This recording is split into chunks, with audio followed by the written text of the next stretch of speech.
Posachedwapa tikupasirani zimene Wayankhula President wa dziko lino la Malawi Dr. Lazarus Chakwera kumwambo umene anachitisa ndi a mpingo wa Ccap lero mu mzinda wa Lilongwe ku Civil Stadium. President Lazarus Chakwera wayankhula izi.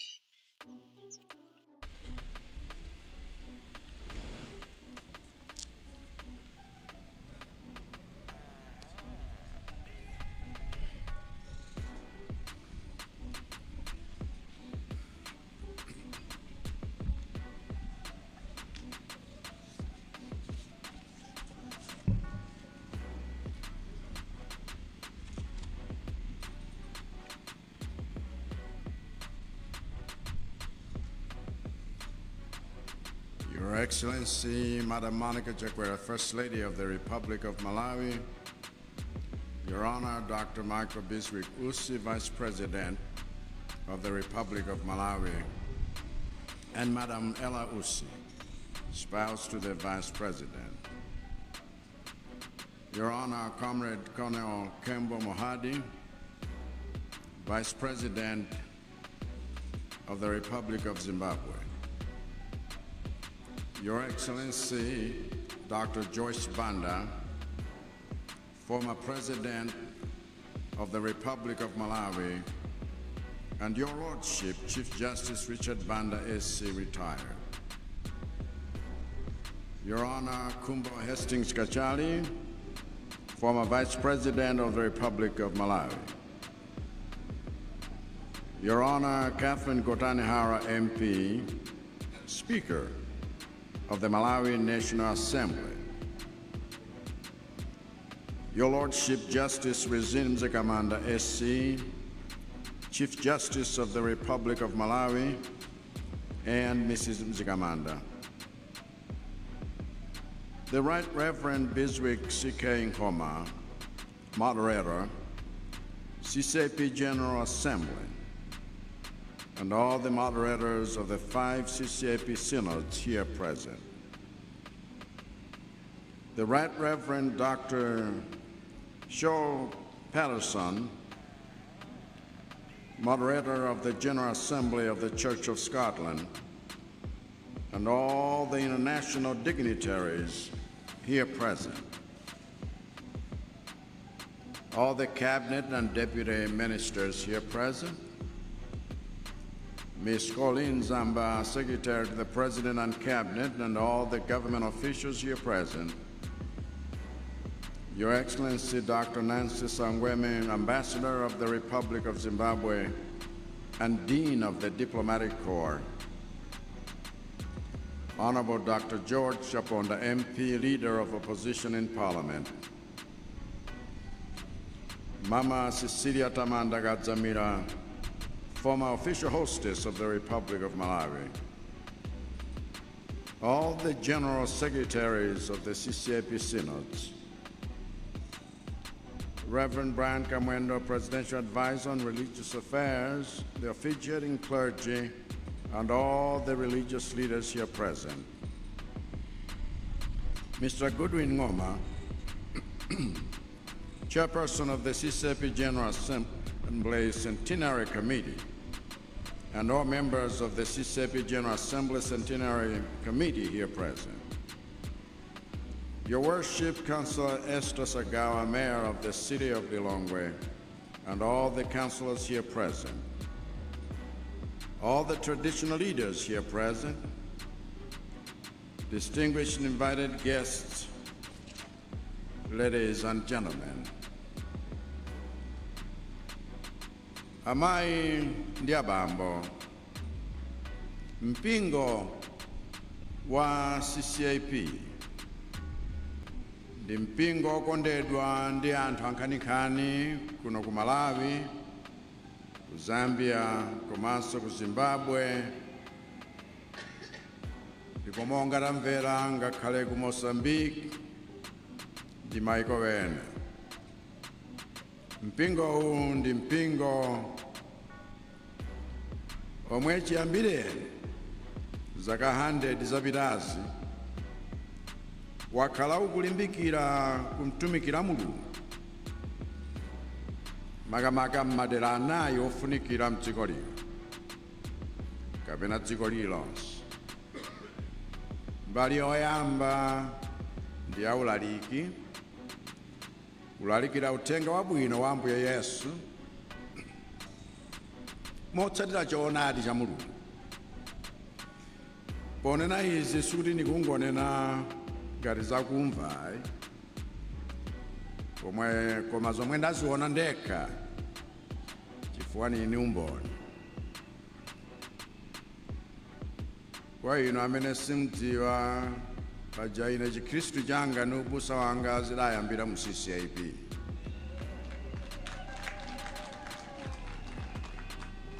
Ndipo zidayamba chifukwa cha zisomo za Ambuye kudzera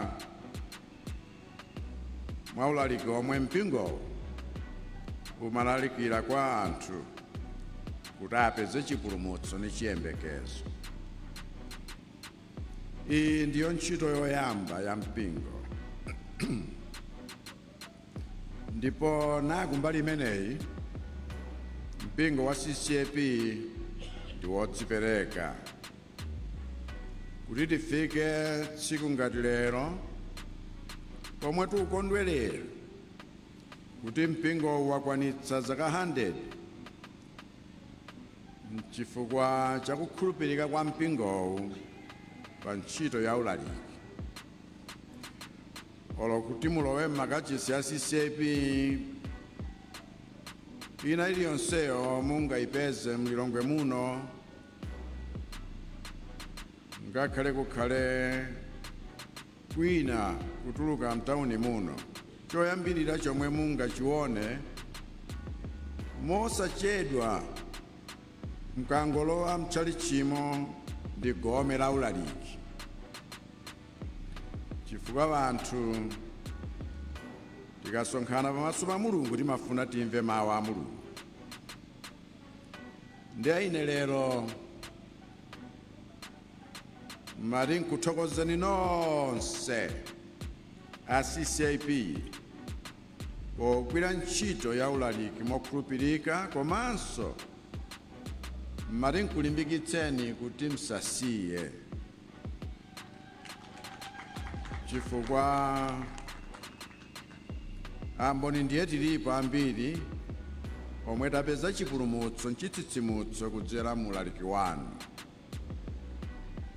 Ntchito yachiwiri yomwe mpingo wa Ccap yakhala ikugwira mokhulupirika mzaka 100 zimenezi, ntchito yotukula miyoyo ya Amalawi.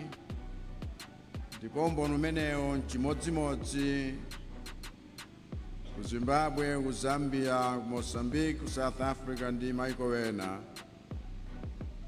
chifukwa mkati muyang'ane kumbali ya maphunziro mupeza kuti makamaka kwathu kuno kuti masukulu amene amangidwa ndi Ccap mdziko muno ni ankhaninkhani. Mukati muyang'ane kumbali ya umoyo mupeza kuti zipatala zomwe zamangidwa ndi Ccap mdziko muno zankhaninkhani. Mukati muyang'ane mbali ya zomangamangazi mupeza kuti manyumba achipembedzo omwe amangidwa ndi Ccap mdziko muno ngankhaninkhani.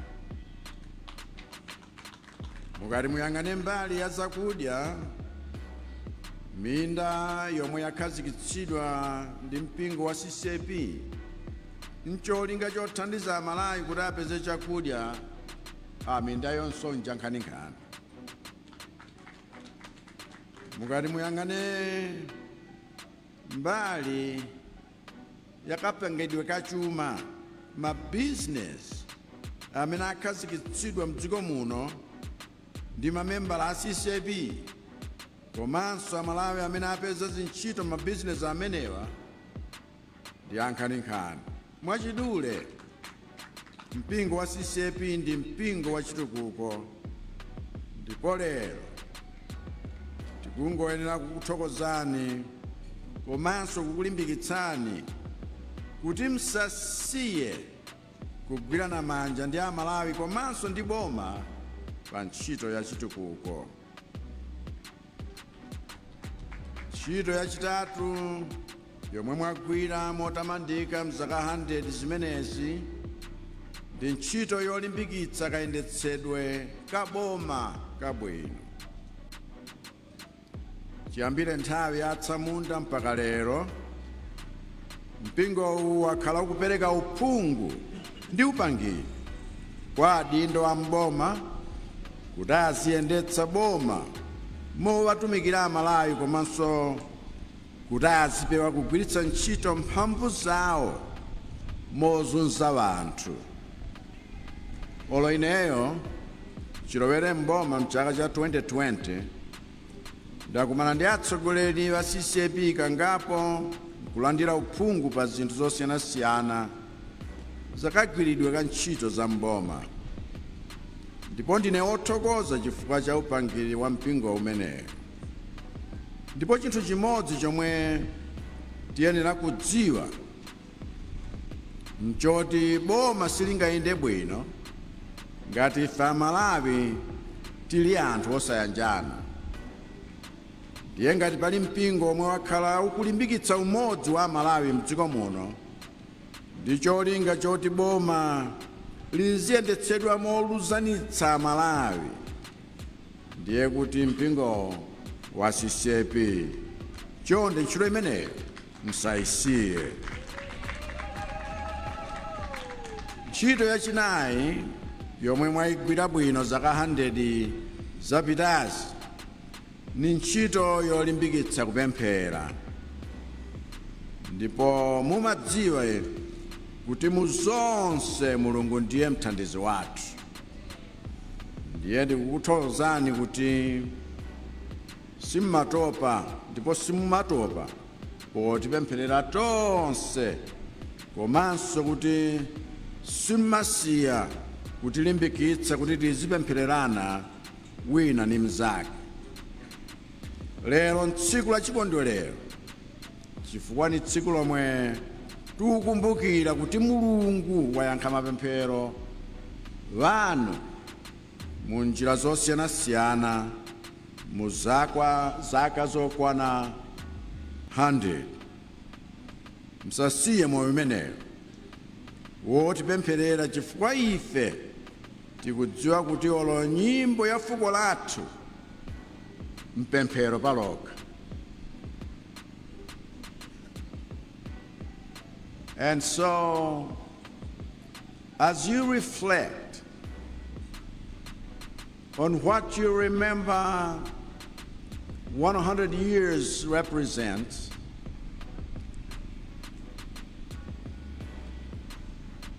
as you reflect on what the presence of God then and now represents, as you renew your commitment, like I have heard, with regard to the future,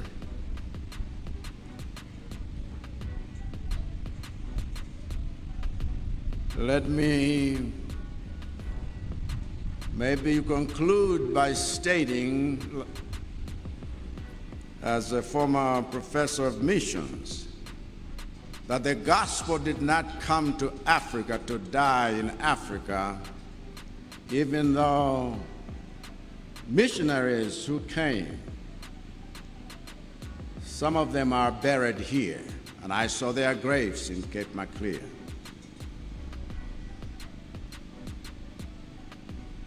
The gospel must now emanate from Africa to the rest of the world, because today missions is from every nation to every nation.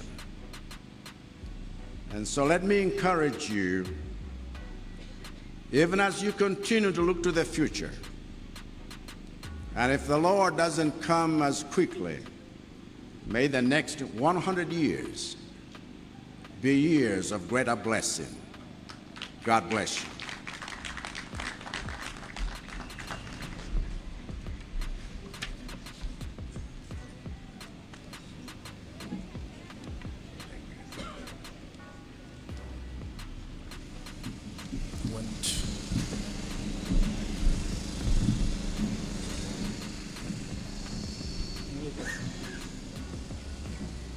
Your Excellency will now sing Tumbuka hymn Sumu 150. In the interest of time, we'll only sing the first verse and the last verse. And how you know, tiyimirira tiyimba nyimbo ya Chitumbuka 150 ndipo tiyimba mavesi awiri yoyamba ndi yomaliza. Tikamaliza tilandira mdalitso kuchokera kwa a moderator, Assistant General Assembly, the Right Reverend Biswick Nkoma. Tikomaliza tiyimba nyimbo ya fuko lathu. Tiyeni tiyimirire. Chiutandi linga letu la kukora nkanira wari mchanya kutopwira para ise tikuzingiziwa ndiyo ise tikumtambirwa ndiyo chipo kwero chitu tichimbiri ringe kwa iyo para tikuzingiziwa. Hallelujah. Tinangoswi yambulata kane sikontolo mwimbirire mlulutere imwe muli ingala kukora ndiyo ise tikumtamirwa ndiyo chipu kwero chitu tichimbiri ringe kwa iyo barateku singiziwa.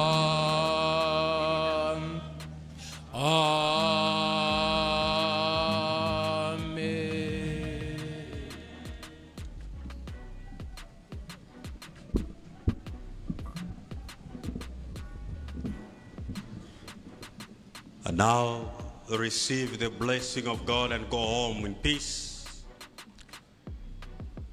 Yevarechecha Adonai veishmerecha. Yair Adonai panav elecha vihunecha. Yisa Adonai panav elecha veyasem lecha shalom. May the Lord bless you and keep you. May the Lord cause his face to shine upon you and be gracious unto you. May the Lord lift his face upon you and grant you peace. Yehova kudalitseni na kusungeni. Yehova walitse nkhope yake painu na kuteni chisomo. Yehova kweze nkhope yake penu nonse na kupatseni mtendere. Wezi wa fumu yitu Yesu Kristo, kutemwa kwa chiuta vadada na wene wazimuntua ivyose venge na imwe kufuma sono na muiraira swi.